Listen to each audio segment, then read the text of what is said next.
dans cette réunion d'Etxerre, voilà, avec Valérie Masson-Delmotte. Alors, il est 19h05.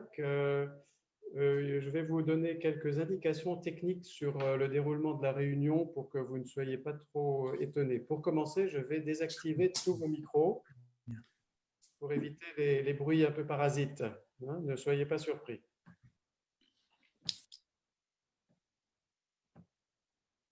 Voilà, normalement, il n'y a plus que moi qui puis être entendu.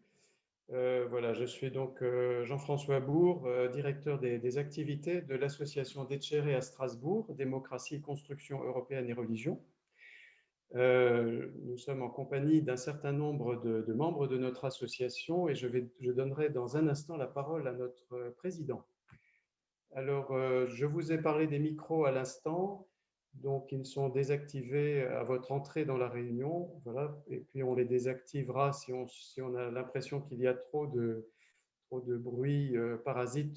Vous pouvez avoir réactivé votre micro aussi par mégarde, mais s'il vous plaît, dans la mesure du possible, essayez de ne pas réactiver le son de votre côté. Pour les questions à poser tout à l'heure à Valérie Masson-Delmotte et aussi en cours d'exposé, je voudrais que nous utilisions de préférence la discussion à laquelle vous pouvez accéder en faisant bouger votre souris sur l'écran Zoom et s'affiche alors sur la droite normalement de votre écran le chat ou la discussion, la possibilité de poser des questions par écrit. Madame Masson-Delmotte verra elle aussi les questions. D'ailleurs, vous verrez tous les questions posées par les uns et les autres, ce qui nous permettra aussi peut-être d'avoir un dialogue un peu entre nous et permanent. Voilà, pour votre information, nous avons prévu d'enregistrer cette soirée qui sera ensuite disponible pour ceux qui recevront le lien, puisque je ne compte pas mettre cette vidéo en accès public. Il faudrait pour cela que j'ai votre autorisation formelle, mais ceux d'entre vous qui voudront avoir le lien pourront accéder à nouveau à la vidéo. Donc, certains d'entre nous sont en train de nous regarder peut-être à travers la diffusion en live sur la page Facebook de d'Etxerre. Ça marche, me dit Jean-Baptiste, qui est actuellement à la technique juste à côté de moi et qui vérifie que tout se passe bien. Voilà, je pense que certains d'entre vous nous rejoignent encore, en plus de ceux qui nous suivent déjà sur la page Facebook de d'Etxerre. Je redis bonjour à Valérie Masson-Delmotte qui est avec nous et que nous allons apercevoir aussi dans un instant. Je donne la parole immédiatement à François Brunagel pour vous accueillir de la part de d'Etxerre pour cette conférence qui a pour titre Climat, agir dans une perspective globale et systémique. Voilà, Monsieur Brunagel, voilà. activez votre micro. Bien, merci Jean-François. Bonsoir mesdames et messieurs, bonsoir chers amis. Je dis bonsoir à ceux qui nous suivent d'Alsace, de Touraine, de Paris. Je devrais presque dire bonsoir à ceux qui nous suivent du Moyen-Orient, bonne nuit plutôt. Mais je dis bonjour à nos amis qui sont connectés depuis le Canada. Voilà, il est 13h là-bas, un peu plus de 13h, m'a-t-on dit tout à l'heure.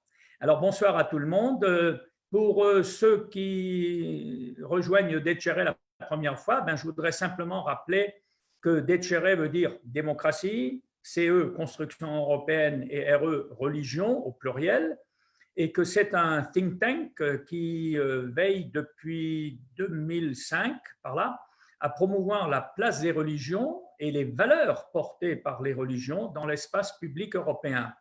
d'Etxerre se veut également contribuer au dialogue entre les religions sur toutes les questions de société. Alors, je suis heureux de saluer à mon tour Madame Valérie Masson-Delmotte et je la remercie vraiment très chaleureusement d'avoir bien voulu accepter de nous parler ce soir. Le frère Jean-François Bourg, comme il l'a dit, va vous introduire d'ici quelques instants auprès de tous nos amis qui nous suivent ce soir. Alors, nous sommes en effet très nombreux, devrions être une centaine sur Zoom et puis beaucoup d'autres sur Facebook. Je remercie le frère Jean-Baptiste et le frère Jean-François Bourg qui sont à la technique. Pour certains comme pour moi, ce serait un peu trop demandé de gérer ça. J'ai le plaisir, mais je ne sais pas s'il nous a déjà rejoints, de saluer le frère Olivier Poquillon, qui fut jusqu'à une date récente le secrétaire général de la Comessé, c'est-à-dire des épiscopats de l'Union européenne, et qui œuvre actuellement en Irak. Je salue aussi, s'il est déjà connecté, mon ami Jérôme Vignon, qui est président de l'Observatoire national de la pauvreté et de l'exclusion sociale et ancien président des Semaines sociales de France. Enfin, permettez-moi de saluer aussi les représentants des nombreuses associations et ONG qui sont actives auprès du Conseil de l'Europe et avec lesquelles nous collaborons de façon suivie, et tout particulièrement leur coordinateur, Daniel Guéry, qui vaillamment préside la réunion des organisations non gouvernementales d'inspiration catholique. Enfin, je vous salue, vous tous et toutes, et je vous remercie de votre fidélité et de l'intérêt que vous témoignez pour les initiatives de Decere. Malheureusement, nous n'avons pas le plaisir de nous taper dans les mains comme nous le faisons d'habitude au cours de nos rencontres, quelques 8 à 10 fois par an, mais malgré les circonstances exceptionnelles que nous vivons, eh bien, nous voulons quand même continuer de nous cultiver, de nous ouvrir aux problèmes de notre temps et de continuer à militer. Je vous remercie et je vous donne la parole, Jean-François, pour introduire maintenant Madame Valérie Masson-Delmotte. Merci à tous. Merci beaucoup, cher François. Je rappelle que François Brunagel donc, est le président de Decere, qu'il est ambassadeur et qu'il est aussi un ancien haut fonctionnaire au Parlement européen. Et en le remerciant chaleureusement, je m'associe pleinement à ces mots de bienvenue. Je remercie aussi les autres membres de notre association pour leur implication dans tous nos projets. Alors, la conférence que nous proposons ce soir voudrait nous aider comme Européens, et je le dis sans exclure ceux qui nous suivent depuis l'Amérique du Nord ou depuis le Proche-Orient, nous aider à mieux découvrir comment jouer pleinement notre rôle, à la fois pour le bien de l'Europe, mais aussi pour le bien de tous. Nous sommes interdépendants et pas seulement en cas de pandémie. Comme chaque année, donc, notre programme de conférence propose de quoi s'outiller face aux questions sociétales. Alors ce soir, nous accueillons une scientifique qui se consacre à l'une des questions les plus brûlantes, sans mauvais jeu de mots, à un sujet qui soulève des passions au plan politique, qui suscite aussi des pressions de la part de certains lobbies et qui nourrit des controverses scientifiques. Ce fut le cas, par exemple, à l'Académie des sciences en France, où le débat a été très tendu jusqu'à récemment. Peut-être pourrions-nous ambitionner de dépasser la logique binaire des pour et des anti, des climato-sceptiques et des écolos.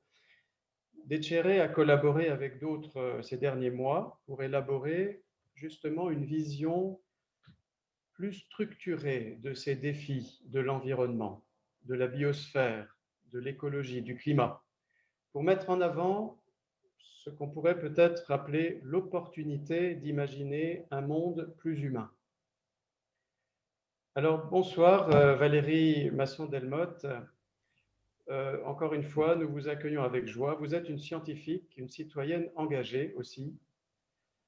Après une tribune que vous avez publiée un jour qui rassemblait près de 400 signataires pour dénoncer notamment les infox dans votre domaine. Vous appeliez à la création d'une assemblée citoyenne sur le climat et on vous a convié à l'ouverture de la Convention citoyenne française dès octobre 2019 en tant qu'experte. Votre souci d'un dialogue citoyen, d'une vraie pédagogie sur ces sujets rejoint notre préoccupation à déchirer, d'articuler le travail des décideurs et l'action des citoyens, le rôle des institutions avec la société civile. Alors merci de venir nous parler, de partager sa voix, votre expérience de la communication internationale qui cherche à générer des analyses fiables pour décrire aussi les conséquences du changement climatique sur le vivant et sur la sécurité humaine. Et vous êtes bien mieux équipé que nous, c'est peu dire. Vous êtes diplômé de l'École centrale de Paris, docteur en physique des fluides et des transferts. Votre thèse porte sur la simulation du climat. J'ai noté ça, de l'Holocène moyen à partir de modèles de circulation générale de l'atmosphère. Recrutée par le CEA, vous êtes directrice de recherche au laboratoire des sciences du climat et de l'environnement. Vos recherches portent sur les climats du passé et l'impact des climats futurs. En 2018, on comptait plus de 200 contributions de votre part à des publications scientifiques, la participation à de nombreux projets nationaux et internationaux. Vous avez publié Climat, le vrai et le faux en 2011 et plusieurs ouvrages en collaboration, notamment avec Christophe Cassou, Parlons climat en 30 questions. Et je crois que vous avez aussi publié à destination des jeunes. Il me semble avoir découvert cela.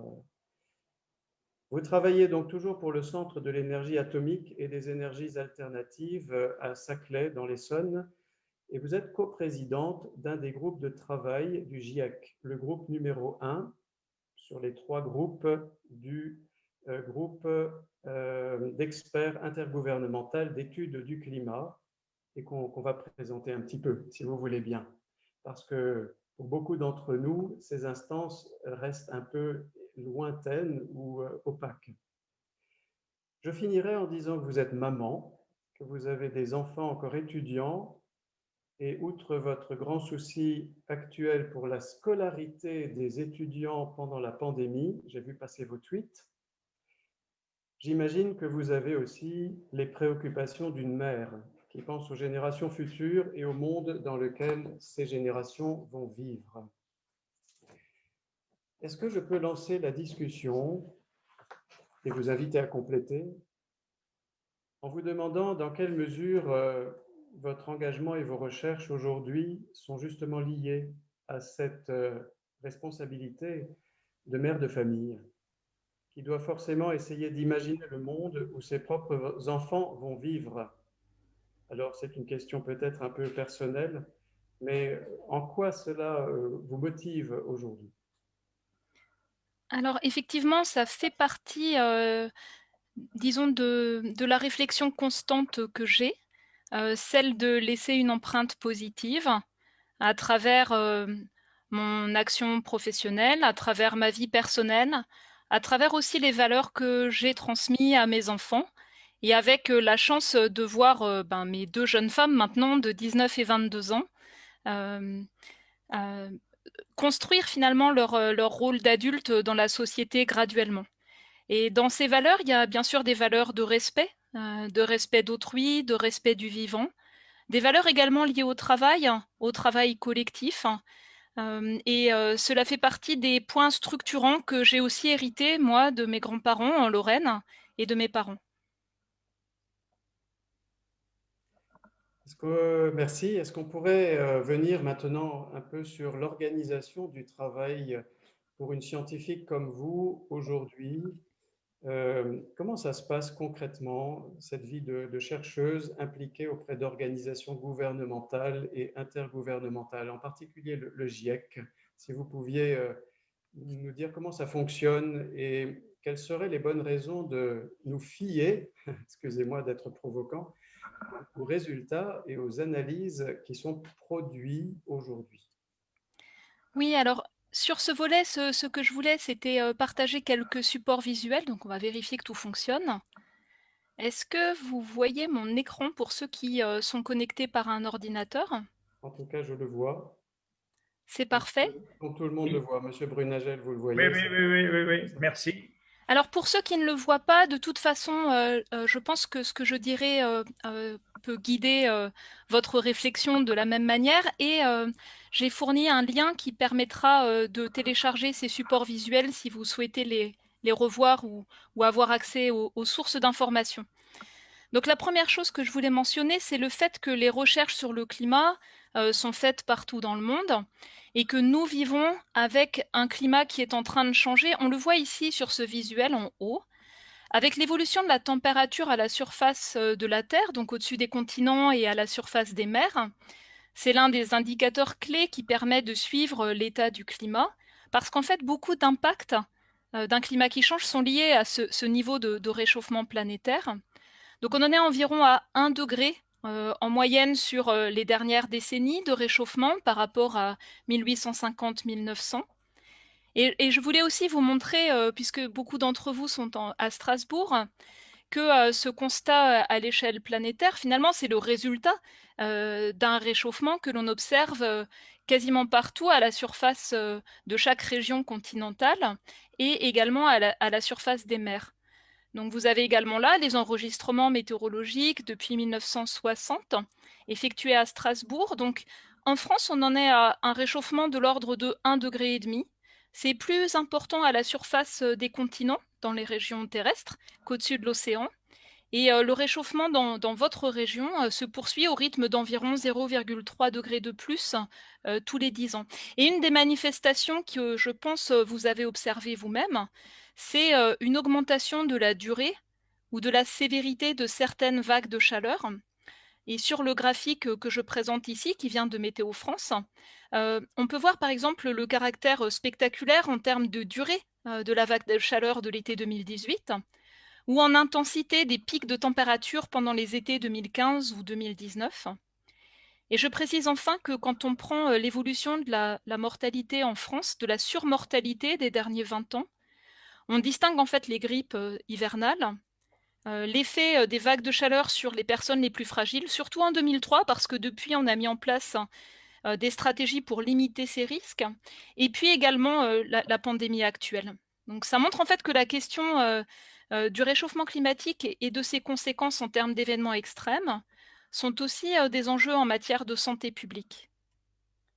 Et dans cette présentation, finalement, les points clés que je vais aborder, c'est le fait que, comme je l'ai montré à l'instant, le climat de la France et en fait de chaque région du monde change, avec des effets visibles sur des tendances, des événements extrêmes, mais aussi des effets sur les forêts, sur les écosystèmes, sur les rendements des cultures, sur des déplacements d'espèces, par exemple les insectes, les oiseaux, mais aussi en mer, les espèces de poissons, par exemple, qui se déplacent finalement, qui suivent leur zone climatique. Le constat scientifique est clairement établi. Ce réchauffement est dû aux rejets mondiaux de gaz à effet de serre, avec une dimension cumulative. C'est-à-dire que l'évolution future du climat, elle va être en partie pilotée par la somme des émissions de dioxyde de carbone qui sont dues au fait de brûler du pétrole, du charbon, du gaz et à la déforestation, génération après génération. Et puis, sur les prochaines décennies, il y a une partie des changements qui sont inéluctables, en gros à horizon 2050. 2050, c'est quand mes enfants auront mon âge. Donc ça va venir très vite en fait. Et l'information scientifique, elle est importante pour s'y préparer, pour limiter les conséquences, et on a de nombreux leviers d'action. Et puis à long terme, après 2050, d'ici 2100 et au-delà, les évolutions à venir, elles vont profondément dépendre de ce qu'on va tous faire individuellement et collectivement en termes d'émissions mondiales de gaz à effet de serre. Les engagements de la France, les engagements de l'Europe, c'est d'aller vers la neutralité carbone à horizon 2050. Et si on y parvient au niveau mondial, dans ce cas-là, le réchauffement climatique se stabiliserait, mais d'autres conséquences vont durer plus longtemps, la montée du niveau des mers par exemple. Si par contre on n'y parvient pas, que les émissions de gaz à effet de serre stagnent, ou tarde à diminuer ou au contraire augmente, alors d'ici à 2100 par exemple, c'est-à-dire quand un enfant qui naît aujourd'hui aura 80 ans, on aura vraiment des conditions climatiques extrêmement différentes d'aujourd'hui. Et puis la dernière chose qui est importante, c'est de souligner toutes les options qui existent et qui permettent d'agir, mais de manière systémique, hein, vous l'avez souligné dans le titre de cet échange. Alors, un mot sur le côté, le travail de recherche sur le climat. Vous avez là l'illustration d'une station de mesure, comme vous avez certainement vu, météorologique. Et les sciences du climat, en fait, l'état des connaissances scientifiques, il s'appuie sur ce que je décris comme une formidable aventure scientifique. D'abord des données historiques, et puis la mise en place d'instruments de mesure, de grands réseaux d'observation au-dessus des continents, mais aussi en mer, avec des instruments maintenant semi-automatiques dans les océans. Depuis les années 1970, l'observation de la Terre depuis l'espace. Également, donc, la compréhension des mécanismes qui régissent le fonctionnement de l'océan, de l'atmosphère, les échanges avec la surface terrestre, avec le vivant, ce qu'on appelle la biosphère, avec les glaces, ce qu'on appelle la cryosphère. Et grâce à cette connaissance des lois physiques, la capacité de mettre en équation et de modéliser la circulation de l'atmosphère pour la prévision du temps à quelques jours, à partir de l'état initial. Et puis plus largement, le fonctionnement du climat, qui en fait va répondre à tout ce qui perturbe le bilan d'énergie de la Terre, c'est-à-dire les échanges entre la Terre et l'espace. Et ces modèles de climat, ils jouent un rôle important pour comprendre les mécanismes de la variabilité spontanée du climat, comprendre les variations passées que l'on connaît aussi à partir de travaux de paléoclimatologie. Et puis enfin, ils jouent un rôle important pour explorer des futurs plausibles en fonction des différents facteurs qui vont agir sur le fonctionnement du climat. Et aujourd'hui, en fait, au-delà des sciences du climat, qui sont plutôt basées sur la physique, la chimie, la biologie, on a en fait un ensemble de disciplines, toutes en fait, qui contribuent aux sciences du changement climatique. Et cette fois, il s'agit d'évaluer les impacts et les risques associés à un climat qui change, c'est-à-dire les interdépendances directes ou indirectes via les écosystèmes dont nous dépendons, les options d'action dans tous les secteurs, dans toutes les régions, donc la gestion de risques, l'adaptation à un climat qui change, et l'atténuation, c'est-à-dire comment peut-on baisser les émissions de gaz à effet de serre. Et dans le monde aujourd'hui, on est sur vraiment une dynamique de production de connaissances qui est formidable. Il y a plus de 40 000 publications scientifiques chaque année dans les journaux spécialisés de la communauté scientifique. Et ça demande d'autant plus de prendre du recul. On le voit bien avec cette pandémie actuelle. On est sur une situation nouvelle, il y a des balbutiements, des intuitions qui se révèlent parfois fausses, et on a besoin de prendre de la distance à un moment donné pour évaluer l'état des connaissances. C'est en train d'émerger. Pour le climat, on le fait depuis des décennies, pour analyser ce qui est robuste, c'est-à-dire ce qui résiste à l'examen critique de la communauté scientifique, ce qui est émergent, c'est-à-dire des connaissances nouvelles, mais qui ont besoin d'être vérifiées, confirmées, renforcées.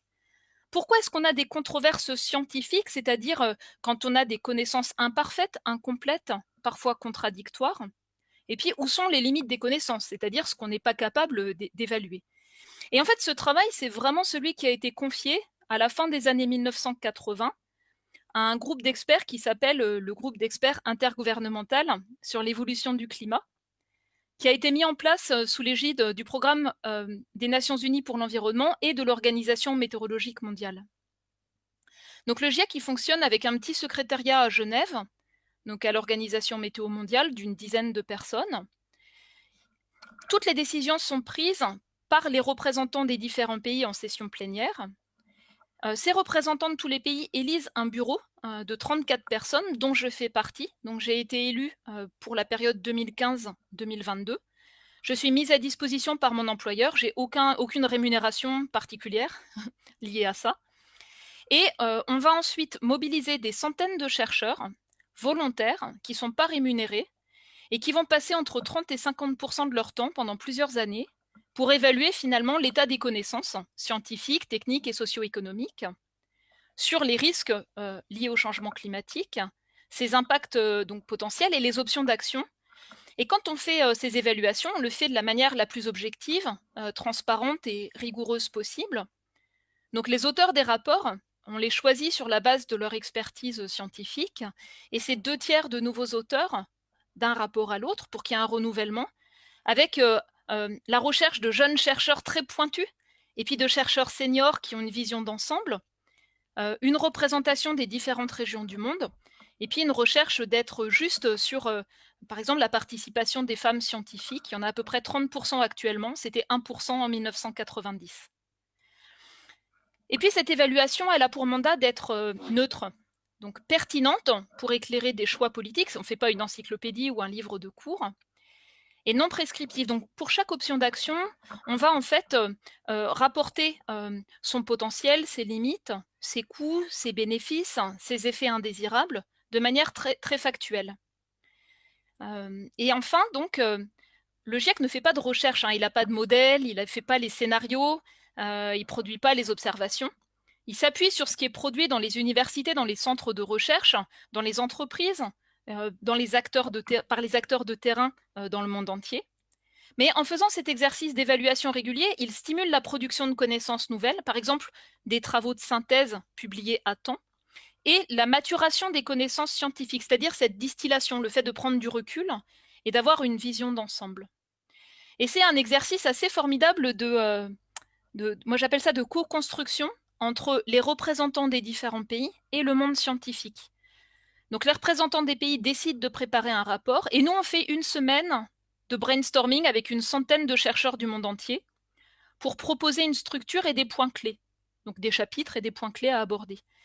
C'est approuvé en session plénière, et sur la base des points clés à aborder, on va chercher des nominations de scientifiques dans le monde entier par leur gouvernement, par les programmes internationaux de recherche. La pression de sélection est très forte, on n'en retient que 1 sur 6, 1 sur 7. Donc, quand on sélectionne par exemple 230 auteurs avec lesquels je travaille actuellement pour le rapport principal de mon groupe, ça veut dire que j'ai lu plus de 1000 CV et qu'avec les membres du bureau de mon groupe, on est 9, on a discuté attentivement à trouver le mélange d'expertise qui est indispensable. Les auteurs font un premier jet en toute liberté. C'est relu par la communauté scientifique volontaire, hein, donc ça circule très ouvertement. Ils révisent leur texte en prenant en compte les commentaires. On commence à faire un brouillon de résumé pour décideurs. C'est relu à nouveau par les volontaires de la communauté scientifique et des experts nommés par les différents gouvernements. Les chapitres sont consolidés. On révise le résumé pour les décideurs, hein, qui s'appuient sur les points clés des différents chapitres. C'est revu par les gouvernements à nouveau, donc les experts nommés par les gouvernements, de sorte à être clair et rigoureux par rapport aux éléments complets détaillés du rapport intégral. Et ensuite, ce résumé pour décideurs est soumis à approbation mot par mot et phrase par phrase en session plénière avec les représentants de tous les pays.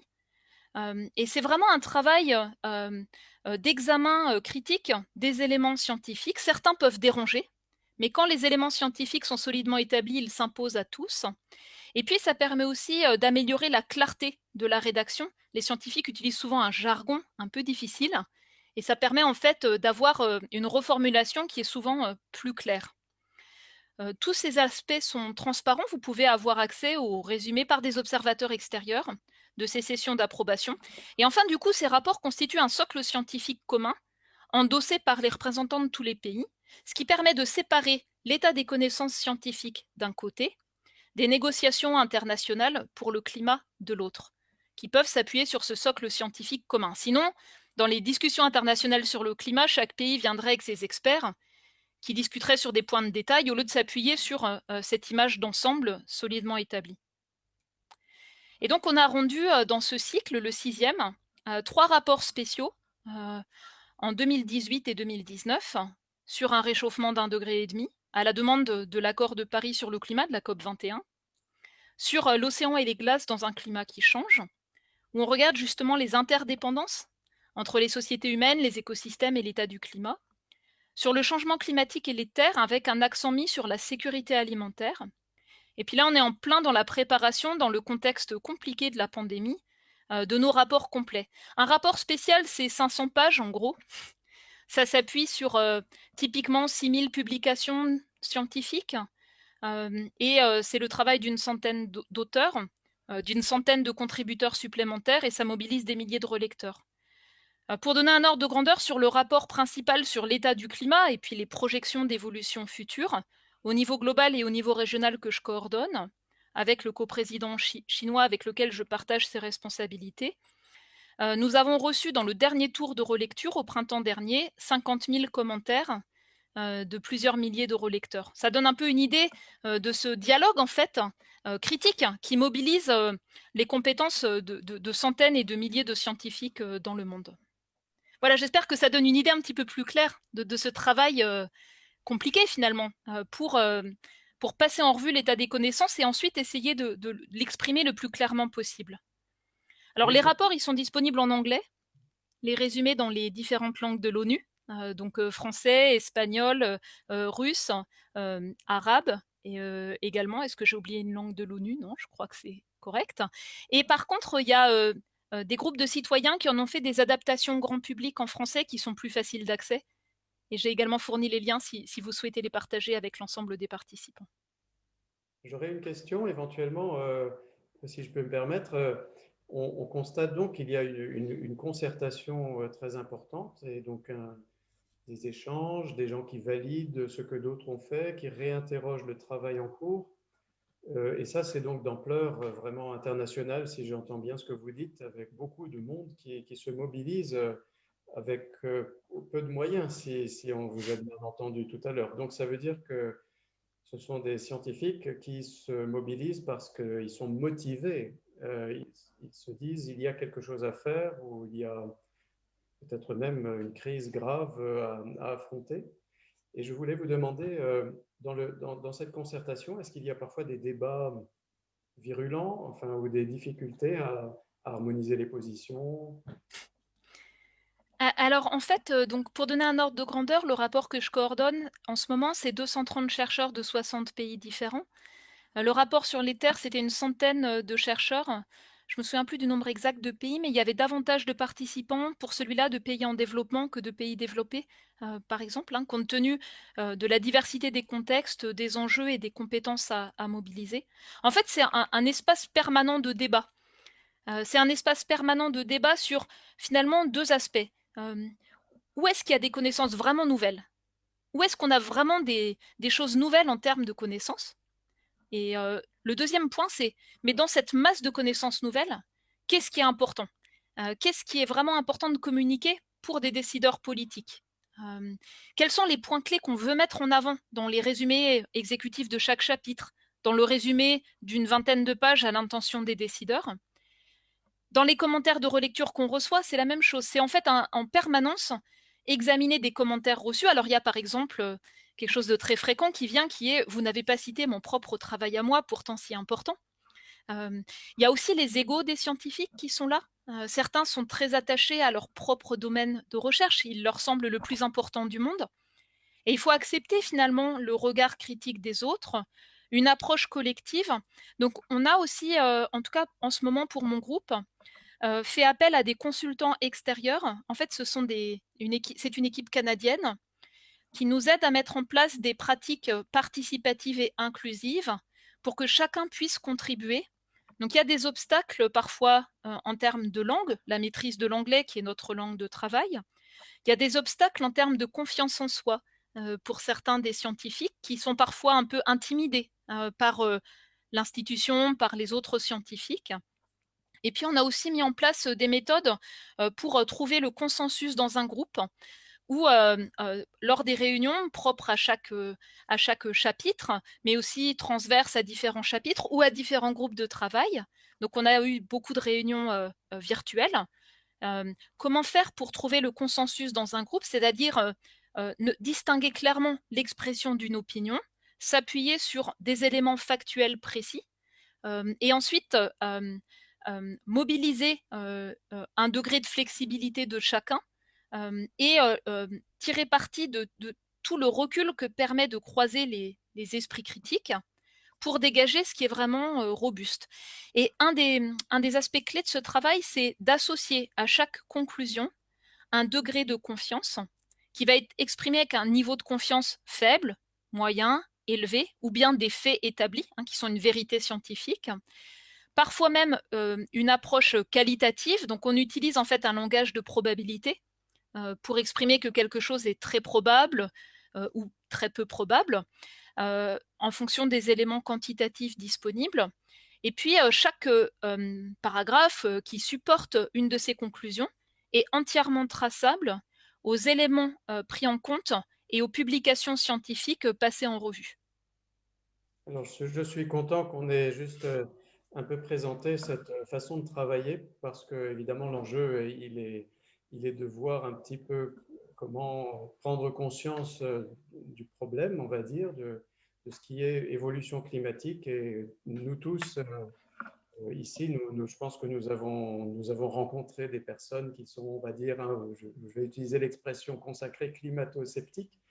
Il n'est pas toujours évident de trouver les bons arguments, mais cette explication de la méthode, je trouve, éclaire déjà sur le processus et les degrés de fiabilité, justement, sur lesquels vous-même vous planchez.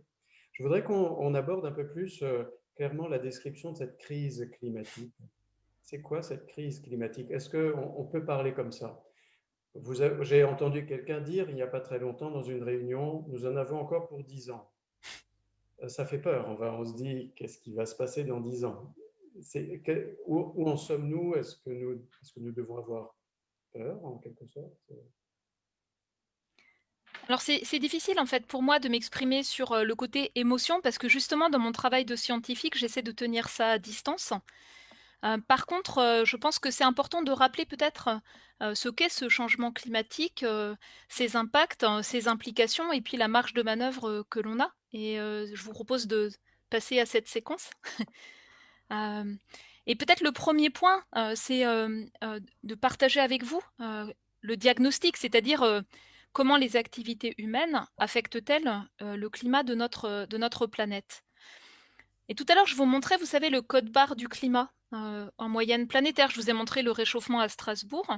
En fait, c'est la même chose ici, depuis 1900 jusqu'en 2019, sauf que c'est un pixel, un pays. Donc on parcourt l'Amérique du Nord au Sud, l'Europe du Nord au Sud, l'Afrique, l'Asie, le Proche-Orient, les grandes îles et les petites îles du Pacifique. Et ça va du bleu au rouge pour des conditions qui vont vers le réchauffement. Et vous voyez d'abord ce caractère inédit du réchauffement qui est planétaire, hein, qui affecte tous les pays, toutes les régions habitées, également les zones arctiques peu habitées. On le voit aussi à la surface de l'océan.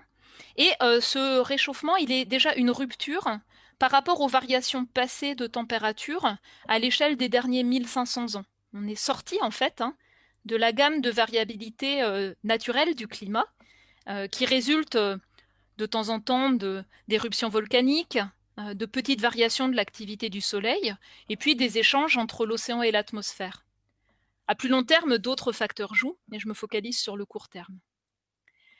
Et finalement, les activités humaines, depuis la révolution industrielle, on le voit ici, affectent l'environnement local parfois de manière spectaculaire, mais affectent aussi la composition de l'atmosphère. Et c'est également un fait établi. Vous avez là, depuis 2000 ans, donc sur l'ère chrétienne, l'évolution dans l'atmosphère des teneurs en dioxyde de carbone, en méthane, en oxyde nitreux. Alors ce sont 3 principaux gaz à effet de serre qui sont présents naturellement du fait des échanges dans le monde vivant. Et ce sont des gaz à effet de serre que nous ajoutons en quantité colossale. Donc, ces enregistrements viennent des glaces de l'Antarctique et puis plus récemment, depuis les dernières décennies, de mesures directes dans l'atmosphère. Donc, il est certain que le niveau de dioxyde de carbone a augmenté d'environ 40% par rapport au niveau naturel, et au niveau naturel le plus chaud, le plus élevé qu'on connaisse en fait depuis 1 million d'années. Je le montre ici sur 2000 ans, mais c'est tout à fait vrai pour un enregistrement qui remonte sur 800 000 ans. C'est dû au fait de brûler du pétrole, du charbon et du gaz, et à la déforestation et la destruction de tourbières. Pour la teneur en méthane, on est à 2,5 fois le niveau naturel. C'est dû à l'élevage de ruminants, à la riziculture, aux fuites de gaz fossiles en fait, ou dits naturels. C'est également dû à la fermentation de déchets. Et puis, en ce qui concerne l'oxyde nitreux, c'est dû à certains processus industriels, mais aussi l'utilisation à grande échelle d'engrais azotés ou les épandages liés à l'élevage de ruminants. Et de la même manière, on est à peu près à 40% de plus que le niveau pré-industriel pour l'oxyde nitreux. Donc ça, c'est certain. Il n'y a aucun doute que c'est dû aux conséquences des activités humaines, parce que des propriétés de ces molécules permettent de déterminer l'origine fossile, par exemple, du dioxyde de carbone supplémentaire. Alors, j'insiste sur le dioxyde de carbone, pourquoi ? En fait, c'est celui qui a l'effet le plus considérable sur le climat, et puis il va avoir un effet à très long terme. Il affecte le vivant parce qu'il va jouer sur la photosynthèse sur Terre, et il affecte la chimie de l'eau de mer. Il provoque une acidification de l'océan. Et en fait, essayez d'imaginer l'atmosphère comme une baignoire. D'accord ? Donc, par nos activités, on ajoute chaque année, aujourd'hui dans le monde, environ 40 milliards de tonnes de dioxyde de carbone. Sur ce qu'on met dans l'atmosphère, il y en a à peu près la moitié qui reste dans cette baignoire. Parce que plus on en met dans l'atmosphère, plus en fait l'océan va en enlever, plus la végétation et les sols vont en enlever. Donc l'océan en capte 20 à 30%. Et puis la réponse naturelle de la végétation et des sols en capte environ 30% également. Donc ce qui reste dans l'atmosphère chaque année s'ajoute à ce qui restait l'année d'avant, l'année d'avant, l'année d'avant. Donc l'atmosphère d'aujourd'hui, sa teneur en CO2, c'est le résultat de ce que nos grands-parents, nos parents, nous-mêmes faisons en termes d'émissions de dioxyde de carbone. C'est un effet cumulatif sur de nombreuses générations depuis la révolution industrielle. Et les processus qui vont, même si en fait on diminue le débit, ça ne suffira pas finalement à empêcher le niveau de continuer à monter. Pour que le niveau dans la baignoire, donc dans l'atmosphère, cesse de monter, il faut en fait que nos émissions deviennent zéro. C'est-à-dire que les humains ne mettent pas plus dans l'atmosphère que l'on soit capable de retirer et de stocker de manière durable. Et à cette condition, la concentration va se stabiliser dans l'atmosphère. Par rapport à ce qu'on met maintenant, donc un Français, c'est aujourd'hui de l'ordre de 6 tonnes de CO2 équivalent par an. Et si on prend en compte l'empreinte de notre mode de vie avec également ce que l'on importe et ce que l'on exporte, donc l'empreinte de notre mode de vie aujourd'hui, c'est de l'ordre de 11 tonnes de CO2 équivalent chaque année, pour donner un ordre de grandeur. C'est considérable et c'est invisible. Donc quand on met du CO2 dans l'atmosphère aujourd'hui, par le chauffage au gaz, par le plein de sa voiture, ou parce qu'on achète qui est produit avec du charbon dans d'autres pays, ou bien qui conduit à de la déforestation dans d'autres pays, eh bien, en fait, 15 à 40% de ce qu'on émet aujourd'hui sera encore actif dans l'atmosphère sur 1000 ans, et une partie importante encore de l'ordre de 10 000 ans. Donc on peut le voir comme une sorte de déchet à longue durée de vie dans l'atmosphère. Et ce qui rentre dans l'océan change la chimie de l'eau de mer, un processus qu'on appelle l'acidification de l'océan, avec des implications qui sont potentiellement graves pour les espèces marines qui utilisent les minéraux dans l'eau de mer pour produire leurs coquilles, leurs squelettes, leurs carapaces. Alors, ce point-là, il est un petit peu technique, mais je pense que c'est important à comprendre. Il faut imaginer qu'on se met en haut de l'atmosphère et on regarde le bilan d'énergie de la Terre. Et ça, on va le mesurer en flux d'énergie qu'on exprime en watts par mètre carré. Comme une ampoule, sa puissance, on la mesure en watts. Donc là, on se met au niveau de l'atmosphère planétaire et on regarde l'effet de différents constituants sur le bilan d'énergie de la Terre. Et il est certain que l'ajout de dioxyde de carbone, de méthane, d'autres gaz traces, depuis la révolution industrielle, a contribué à piéger de l'énergie qui ne part plus vers l'espace. C'est ce qu'on appelle un forçage radiatif ou la hausse de l'effet de serre. Certains autres facteurs dus aux activités humaines, les particules de pollution, leur effet, disons, parasol, et puis leur effet indirect sur les nuages, masquent en partie cet effet réchauffant. Depuis la révolution industrielle, les variations de l'activité du Soleil n'ont aucun effet sur le bilan d'énergie de la Terre. Et au final, il est certain que les activités humaines ont conduit à piéger de la chaleur. C'est vraiment le mécanisme de l'effet de serre supplémentaire qui ne part plus vers l'espace. Donc on crée un déséquilibre du bilan d'énergie de la Terre. Et qu'est-ce que ce déséquilibre induit? Un réchauffement de l'air dans les basses couches de l'atmosphère au-dessus des continents, un réchauffement des sols, peut-être certains d'entre vous, vous avez des caves pour stocker du vin. En fait, la température augmente aussi dans le sous-sol. Ça entraîne un dégel des sols gelés, en haute montagne ou dans l'Arctique. On a un recul du manteau neigeux.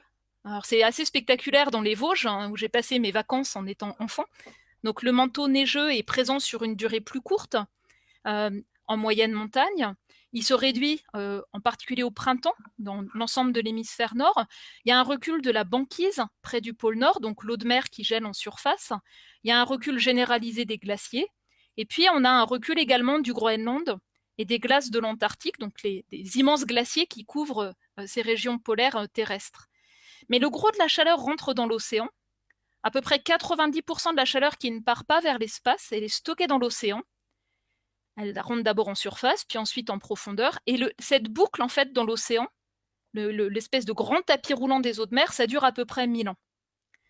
Donc, on met en mouvement des composantes même lentes du système climatique. L'océan, les immenses calottes de glace polaires, qui elles-mêmes ont une inertie. Et donc, la perturbation qu'on a provoquée, elle est irréversible. On ne peut pas revenir en arrière. On ne peut pas revenir au climat de votre enfance ou au climat pré-industriel. C'est pas possible. Par contre, on a une marge de manœuvre par rapport à nos émissions à venir sur le niveau de réchauffement à venir. Et c'est un point qui est extrêmement important à prendre en compte. Alors, je voulais insister sur l'océan, mais je l'ai déjà dit, l'océan, c'est invisible pour la plupart des gens, mais on en dépend pour notre alimentation. Beaucoup de peuples vivent à proximité immédiate du littoral, beaucoup d'infrastructures, beaucoup de grandes villes. Et une des conséquences directes du réchauffement, c'est que l'eau de mer, quand elle se réchauffe, elle gonfle. Et puis quand les glaciers fondent, ça rajoute du volume à l'océan, et donc le niveau des mers monte. C'est une conséquence directe de ce réchauffement. Et au cours des dernières décennies, le rythme de montée du niveau des mers a accéléré, en particulier parce que les immenses glaces qui couvrent le Groenland et l'Antarctique se sont mises en mouvement. C'est ça le facteur d'accélération. Et puis, ce que je voulais également mentionner, c'est que les perturbations dans l'océan, c'est des perturbations de température, des changements de salinité, des changements de circulation. Un océan qui est plus chaud, il se mélange moins bien, et donc il y a moins d'oxygène qui rentre en profondeur, ce qui affecte la vie marine également sous la surface. Donc il y a une valeur pour nous, en termes de prélèvement de pêche par exemple, mais il y a également une valeur intrinsèque à la préservation de cette vie marine comme de la vie sur les continents, qui est intimement liée à l'état du climat. Et puis pour terminer, je veux mettre l'accent sur quelque chose qui est souvent mal compris. Quand j'ai posé la question à de nombreuses personnes, d'après vous, quelle est la fraction du réchauffement qui est due aux activités humaines? Beaucoup de gens m'ont dit peut-être 20%, peut-être 50%. J'ai posé la question à des maires, à des députés, à des chefs d'entreprise, à des ministres dans différents pays. L'état des lieux scientifiques, il est très clair. Si on n'avait eu que les facteurs naturels, les éruptions volcaniques, les variations de l'activité du Soleil, on aurait eu une évolution qui ressemble à la courbe en bleu, c'est-à-dire même plutôt un léger refroidissement dans les années 1960-2000, parce qu'il y avait un peu plus d'éruptions volcaniques qu'en moyenne. Si on prend en compte l'effet des activités humaines, on a la courbe en orange. Si on prend en compte l'effet des volcans, du soleil et de l'activité humaine, on a la courbe en rouge. Et en faisant ces analyses, on montre que sur le réchauffement d'environ 1 degré, qui est déjà observé à l'échelle de plusieurs décennies, 100%, avec une plage d'incertitude que vous voyez là, qui est de l'ordre de 20%, est due à l'influence humaine sur le climat. Il n'y a aucun facteur naturel, soleil, volcan ou variabilité spontanée des échanges entre l'océan et l'atmosphère, qui explique en fait l'ensemble des caractéristiques de ce climat qui change. Et puis, un climat qui change, ce n'est pas simplement le réchauffement graduel, en moyenne à la surface de la Terre ou dans chaque région. C'est un ensemble de caractéristiques. Par exemple, si on prend, mettons, la température d'automne à Strasbourg. Prenons la période de votre jeunesse. Vous aviez une certaine température moyenne, de temps en temps des épisodes froids, de temps en temps des épisodes particulièrement doux. Eh bien, quand la température augmente en moyenne, donc quand le climat se réchauffe, cette répartition des événements météorologiques change. Et donc, dans le climat d'aujourd'hui qui est plus chaud en moyenne, vous avez bien sûr des événements frais, mais il est beaucoup plus rare de battre des records de froid, même si ça existe. Les événements doux qui étaient rares deviennent fréquents, et puis on bat de nouveaux records de chaleur. Alors, c'est pas forcément spectaculaire quand ça se produit en novembre, c'est beaucoup plus frappant quand ça se produit pendant l'été et que c'est associé aux événements de canicule que je présentais tout à l'heure. Et ça, c'est vraiment une conséquence directe d'un climat qui se réchauffe, le plus direct possible. Et c'est amplifié dans les régions où la sécheresse augmente, parce que quand les sols sont secs, on a surchauffe au-dessus d'eux. Quand les sols sont humides, ça limite l'échauffement de l'air au-dessus des sols. Et donc, ce qu'on appelle le changement climatique ou le déséquilibre climatique ou la crise climatique, selon le choix des termes, c'est cet ensemble de caractéristiques qui changent. Donc, des conditions plus favorables aux incendies de forêt, parce qu'il va faire plus chaud et plus sec. Un recul de l'enneigement et des glaciers, un dégel des sols gelés. Une augmentation des extrêmes chauds et à l'inverse, une baisse des extrêmes froids. L'atmosphère, quand elle se réchauffe de 1 degré, elle peut contenir 7% de vapeur d'eau en plus. Et donc la même tempête aujourd'hui, elle n'aura pas les mêmes conséquences, même avec la même trajectoire qu'il y a 50 ans. Et donc dans le sud de la France, par exemple, on observe une augmentation des records de précipitations, qui est une conséquence directe du réchauffement de la mer Méditerranée et de l'air au-dessus des continents. Donc ça conduit à battre des records de précipitations, et ça veut dire que tous nos ouvrages de protection qui ont été pensés pour les records des siècles précédents, en fait, ils ne sont pas adaptés aux nouveaux records d'aujourd'hui et à ceux qui vont venir dans les décennies qui vont suivre. Sur le littoral, c'est une montée du niveau moyen des mers. Et comme le niveau des mers monte, quand vous avez en plus une forte marée et une tempête, vous allez battre les records de haut niveau marin précédents. Et donc, ça pose un ensemble de questions sur l'aménagement du littoral, la protection du littoral et les solutions qu'on va y apporter partout dans le monde. En 2050, ce sera 1 milliard de personnes directement concernées sur le littoral. J'ai un petit peu parlé des différents changements dans l'océan tout à l'heure. Je veux juste dire qu'en mer aussi, on a des vagues de chaleur marine plus intenses, plus fréquentes, et c'est ce qui provoque le blanchiment des récifs de coraux.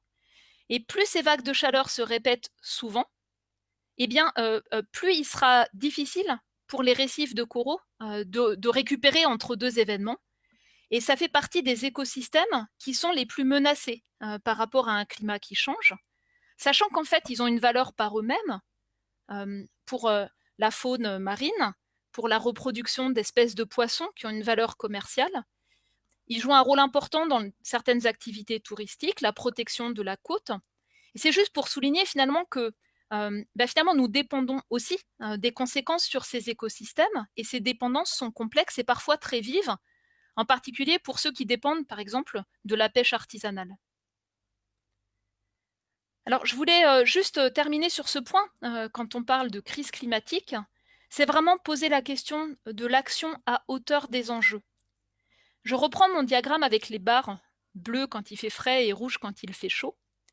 Mais cette fois-ci, on regarde aussi le futur, et voyez qu'il y a plein de futurs possibles, plausibles. Mais ces évolutions futures, ces espèces de branches de ma fourchette, elles sont le résultat de choix très différents. Donc, si les émissions mondiales de dioxyde de carbone atteignent un pic, en ce moment, elles sont en train de stagner. Il y a l'effet de la pandémie qui est transitoire, mais elles sont en train de stagner. Si on passe ce pic et qu'elles baissent régulièrement, partout dans le monde, année après année, et qu'on atteint la neutralité carbone autour de 2050, puis qu'on baisse les autres facteurs, bien sûr, alors en fait, le réchauffement pourrait atteindre autour d'1,5 degré et se stabiliser autour de ce niveau et puis graduellement diminuer à la fin du siècle. Si on tarde à agir, c'est-à-dire qu'on a un pic un peu plus tard, et puis qu'on diminue vraiment lentement, alors c'est plutôt 2 degrés d'ici à 2050, et puis 3 degrés à la fin du siècle. Et les promesses faites en 2015 par les différents pays nous placent sur une trajectoire de ce type. Donc les engagements des pays qui peinent à se réaliser ne sont pas à hauteur d'une stabilisation du réchauffement dans les décennies à venir. Et puis si à l'inverse, on retarde l'action pour le climat, que les émissions atteignent un pic tard, diminue très lentement, ou alors si le dégel des sols gelés conduit à des relargages supplémentaires de méthane ou d'autres gaz à effet de serre, ou bien que dans des situations de crise, on fait appel le plus possible aux énergies fossiles. On n'est pas sur ces trajectoires aujourd'hui, mais qui peut garantir qu'on ne va pas recourir à plus de charbon par la suite? Dans ce type de situation, on ne peut pas exclure un réchauffement important de l'ordre de 4 ou 5 degrés à la fin de ce siècle. Voilà, donc quand on parle de crise climatique, on est aujourd'hui dans une situation où on vit avec les conséquences d'un climat qui change, mais on n'est pas égaux. Les effets ne sont pas les mêmes dans les différentes régions du monde. Certaines régions sont des points chauds, là où on dépend vraiment des conditions météorologiques de chaque année pour des activités agricoles, pour une agriculture familiale traditionnelle, en particulier dans les pays semi-arides et les pays les moins avancés, là où on dépend de la pêche artisanale, dans les régions arctiques, dans les régions de haute montagne, autour de la Méditerranée, où l'augmentation des sécheresses est particulièrement forte. Voilà, donc c'est juste pour... Et puis pour les petits États insulaires en développement, ou les zones de grands deltas agricoles au ras de la mer, comme le delta du Mékong, où la montée du niveau des mers présente vraiment des conséquences très lourdes pour les populations locales. Voilà, donc c'est juste pour illustrer ces enjeux. Oui, je vous remercie. Les graphiques en plus sont parfois, alors parfois un peu techniques, mais il y en a au moins quelques-uns. Je pense que tout le monde aura pu bien remarquer l'objectif.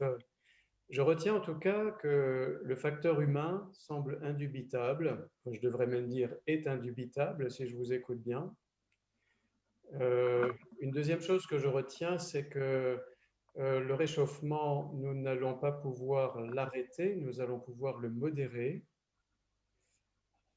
Et d'une certaine manière, ce que nous rejetons dans l'atmosphère, j'ai bien aimé votre description de déchets assez durables qui se retrouvent dans encore 1000 ans dans l'atmosphère et qui contribuent à garder, si j'ai bien compris, la chaleur, en fait, comme sous cloche sur le manteau, enfin voilà, sur la surface de la Terre, dans l'atmosphère.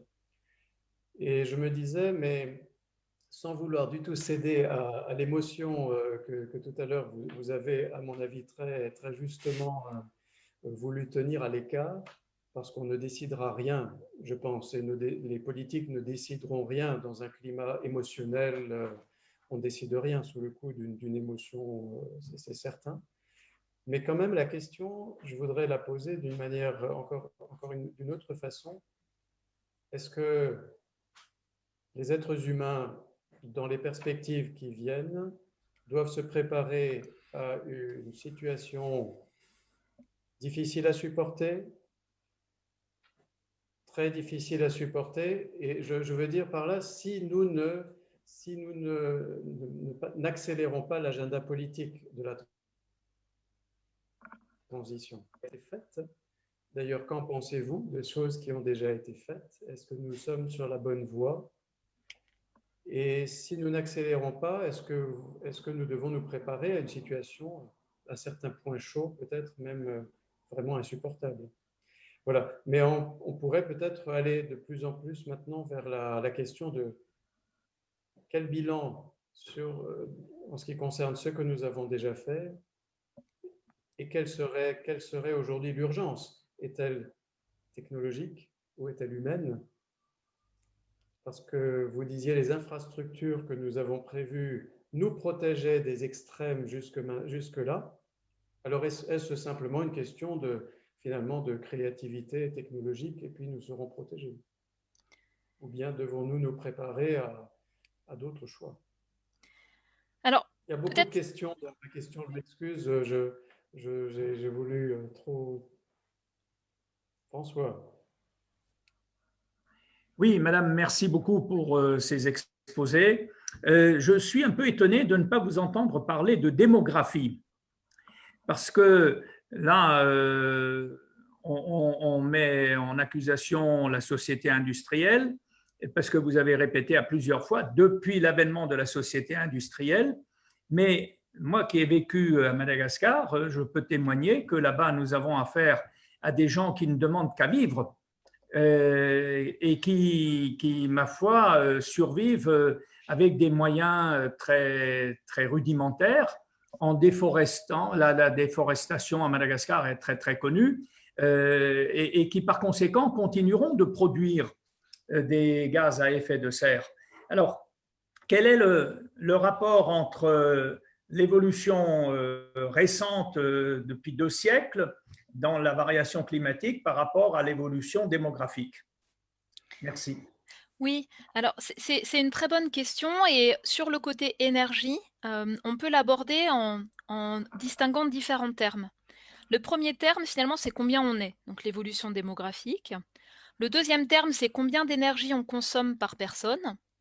Le troisième terme, c'est quel est le niveau de richesse par personne, parce qu'en fait, en fonction du niveau de richesse, la consommation évolue également différemment.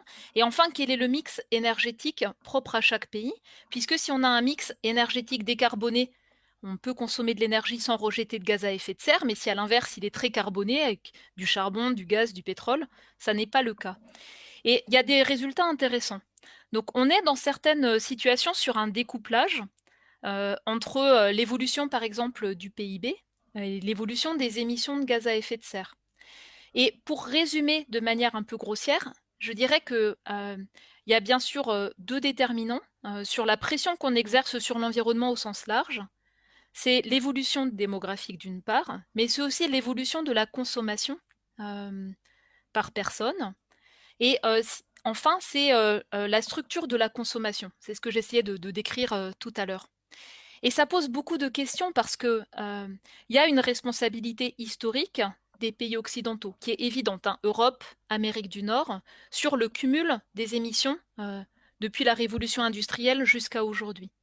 Il y a une part croissante des émissions de gaz à effet de serre dans les grands pays émergents, en particulier en Chine. C'est très frappant. Qui rejoint en fait les émissions par habitant quasiment de l'Union européenne, un petit peu moins si on prend en compte le commerce mondial. Et puis il y a des pays qui sont particulièrement vulnérables aux conséquences d'un climat qui change, avec une population nombreuse, très pauvre, qui a pesé très peu dans les émissions de gaz à effet de serre jusqu'à aujourd'hui.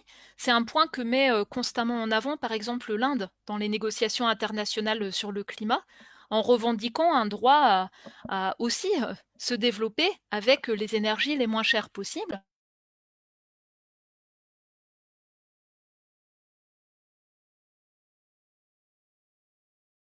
Ah voilà. Est-ce que vous m'entendez? Je crois que mon micro a été coupé. C'est bon. Ça marche. Voilà. Merci. Alors, donc c'était pour dire qu'il y a une responsabilité historique qui est différente. L'état des lieux aujourd'hui a changé, en particulier par le poids croissant de la Chine. Et ensuite, il y a des structures d'émissions par habitant qui sont extrêmement contrastées. Je vous disais tout à l'heure, un Français sur ce qui se fait sur le territoire français, c'est 6 tonnes CO2 équivalent par an. Un Européen, c'est autour de 9-10 tonnes. Il y a plus de charbon et de gaz dans d'autres pays pour la production électrique. Un Chinois, je crois qu'on est autour de 7 tonnes aujourd'hui par personne et par an. Un Indien, c'est de l'ordre de 1 tonne. Mais un Australien, un Canadien, un Américain, c'est plus de 15 tonnes par personne et par an. Et puis, dans certains Émirats, on atteint des valeurs très élevées, de l'ordre parfois de 30 ou davantage tonnes de CO2 équivalent par personne et par an. Alors, sur cet aspect finalement de questions d'inégalité, de responsabilité, il y a beaucoup de dimensions possibles. Et un point que je voudrais souligner, c'est aussi le point qui porte sur les conséquences d'un climat qui change. Et les risques liés au changement climatique ne sont pas non plus également répartis. Si vous regardez par exemple ce qu'implique un réchauffement d'1,5 degré ou de 2 degrés, plus le curseur est élevé, en moyenne planétaire, plus il sera élevé au-dessus des continents, particulièrement fort près de l'Arctique. Mais il y a des tendances qui sont homogènes. D'accord? C'est un réchauffement planétaire, un réchauffement partout. L'effet est démultiplié sur les vagues de chaleur, comme je le disais tout à l'heure. Si on regarde les changements de précipitation, vous voyez que là, on a des choses plus hétérogènes. Plus le climat planétaire se réchauffe, plus on aura en fait une augmentation des pluies dans les régions froides, dans les saisons froides, et une tendance à la baisse des pluies par un changement de circulation de l'air dans les régions de climat méditerranéen. Du côté du Mexique, de la Californie, certaines régions d'Amérique du Sud, d'Afrique du Sud, d'Australie, puis le pourtour de la Méditerranée. Et c'est pour ça qu'il y a un effet démultiplicatif sur la sévérité des sécheresses dans ces régions à mesure que le climat change.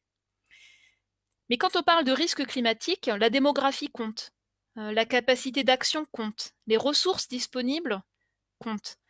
Et donc les risques liés au climat, c'est l'évolution de tendances, d'événements extrêmes, directs ou via les milieux naturels, donc des risques qui peuvent être en cascade.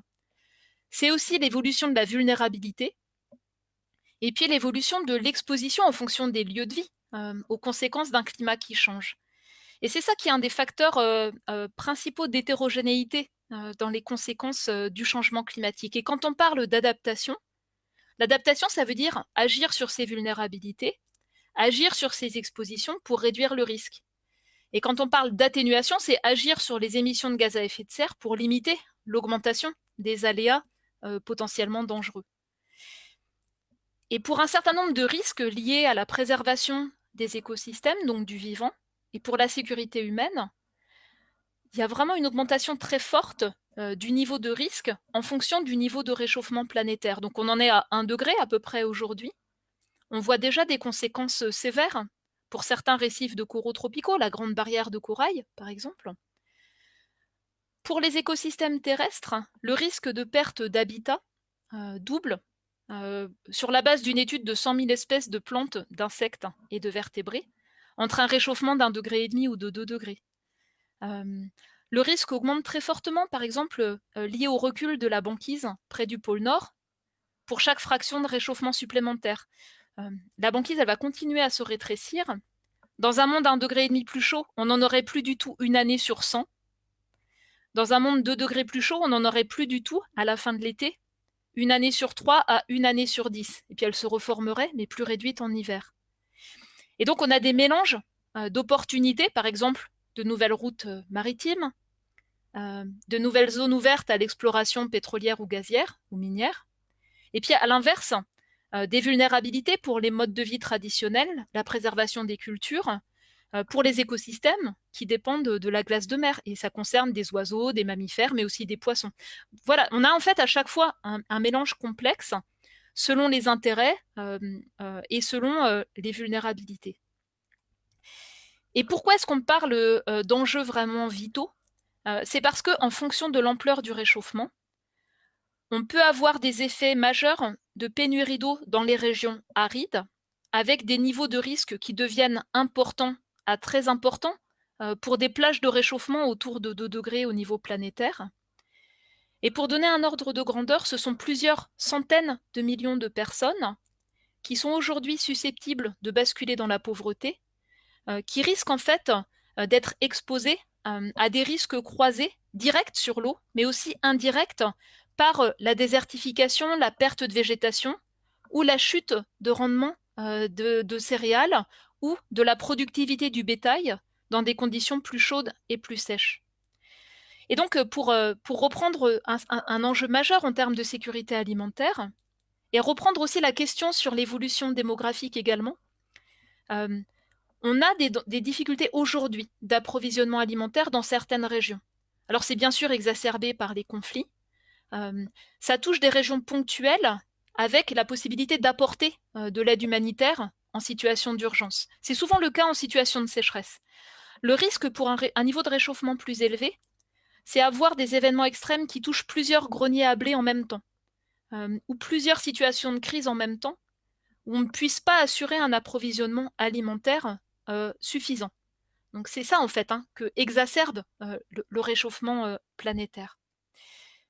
Et bien sûr, encore une fois, on n'est pas tous égaux en termes d'approvisionnement, c'est-à-dire avoir des revenus suffisants pour pouvoir acheter son alimentation et avoir des systèmes d'échanges commerciaux qui permettent d'apporter une alimentation venant d'autres régions en situation de crise. Et l'insécurité alimentaire au niveau planétaire, qui reflète à la fois les enjeux de disponibilité et d'accès à l'alimentation, ça ne dépend pas que du réchauffement climatique, vous l'avez bien sûr esquissé tout à l'heure dans la question. si on a en fait une forte croissance démographique et avec des inégalités très fortes, donc une partie très importante de la population mondiale qui a des revenus très bas, qui fait face à une pauvreté majeure, si par contre dans les autres régions du monde, les modes de consommation sont très intensifs en ressources, donc qui exercent une pression supplémentaire sur les terres, des modes aussi de production très intensifs en ressources, s'il y a une faible capacité à adopter des techniques performantes, des freins au commerce mondial, une faible capacité d'adaptation, le niveau de risque pour même 1,5 degré de réchauffement planétaire, c'est-à-dire dans les décennies qui viennent, 2030, 2040, sera élevé.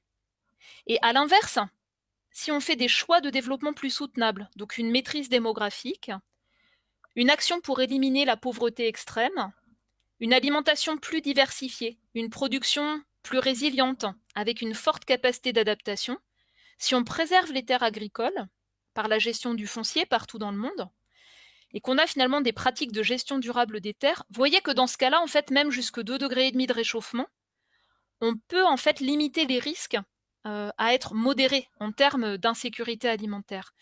Alors c'est un exemple, mais ça illustre à quel point finalement on a des marges de manœuvre, pas uniquement par rapport à l'ampleur du réchauffement planétaire, mais aussi par rapport au type de développement, au type d'évolution démographique, mais aussi de la structure de la consommation, de la gestion des terres, partout dans le monde, qui peuvent amplifier ou au contraire réduire, maîtriser les risques liés au climat. Et puis je voudrais juste mentionner le fait qu'il va falloir faire face à des changements qui vont durer vraiment longtemps. Si on prend par exemple la hausse du niveau moyen des mers, dans tous les cas, elle va se poursuivre pendant des siècles. Plus lentement, si on limite fortement les émissions de gaz à effet de serre. En bleu, c'est pour un scénario de réchauffement de l'ordre de 2 degrés d'ici à 2100. En rouge, c'est pour un scénario de réchauffement de l'ordre de 4 degrés d'ici à 2100. Et ça veut dire que les événements de très haut niveau marin qui se produisaient une fois par siècle pendant le siècle passé, dans beaucoup de régions du monde, et en particulier dans les tropiques, ils se produiront tous les ans, chaque année. Donc les enjeux sur les habitats humains, sur la sécurité des infrastructures pour les régions littorales sont majeurs. Et on est aussi parfois devant des situations d'extrême vulnérabilité, d'extrême pauvreté pour les populations qui vivent à proximité immédiate du littoral. Donc bien sûr, on a plein de leviers d'action. On peut construire des digues quand on a les moyens. On peut gagner sur la mer comme à Monaco ou à Singapour. On peut aussi restaurer les écosystèmes côtiers. Ça a beaucoup de bénéfices en fait pour amortir l'effet de l'érosion, de la montée du niveau des mers, mais la marge de manœuvre est limitée. Et puis parfois on a besoin de déplacer les communautés pour se mettre à l'abri. Le repli stratégique, ça fait partie des options, mais ça pose beaucoup de questions sur finalement le fait de le mettre en œuvre de manière juste, de manière à préserver les plus vulnérables. Et pour la montée du niveau des mers, pour les conséquences sur les rendements agricoles, pour les conséquences sur les effets multiples et en cascade, il y a un point commun, c'est qu'à chaque fois, ce sont les personnes les plus exposées et les plus vulnérables qui ont la capacité à agir la plus limitée. Et donc les questions pour parvenir à faire face à un climat qui change, ce sont aussi des questions de coopération, de solidarité, de transfert de technologie, d'augmentation des capacités d'action entre les différentes régions du monde et aux différentes échelles. Et si on tarde à agir pour le climat, c'est pour ça que beaucoup parlent de crise climatique, c'est évident que si on n'agit pas maintenant, il y aura une escalade des coûts et des risques, que ce soit par l'effet du réchauffement de l'air et ses conséquences, ou par les changements graduels et à long terme liés à l'océan et aux glaces. Et donc ça pose aussi la question de nos capacités de transformation. Ça, c'est, je pense, une photo d'Allemagne qui illustre en fait les diversités de rapport à l'énergie. Les énergies fossiles avec les mines, des énergies renouvelables qui posent aussi des questions d'acceptation dans l'intégration des paysages, et puis le type d'écosystème terrestre qu'on veut gérer, le type de forêt avec des pressions croisées et multiples qui s'exercent dessus. Produire de la biomasse pour l'énergie, préserver la biodiversité, stocker du carbone, remplacer d'autres usages par des produits renouvelables, ce sont des enjeux qui sont considérables en fait sur les transitions qu'on souhaite mettre en place, la gestion intégrée des paysages partout. Et je rappelle, en fait, si on veut réussir à stabiliser le réchauffement, l'enjeu, c'est vraiment une baisse majeure des émissions de gaz à effet de serre dans les décennies qui viennent, et vraiment importante. On ne parle pas d'une baisse de 1% des émissions chaque année, comme ça a été le cas récemment en France.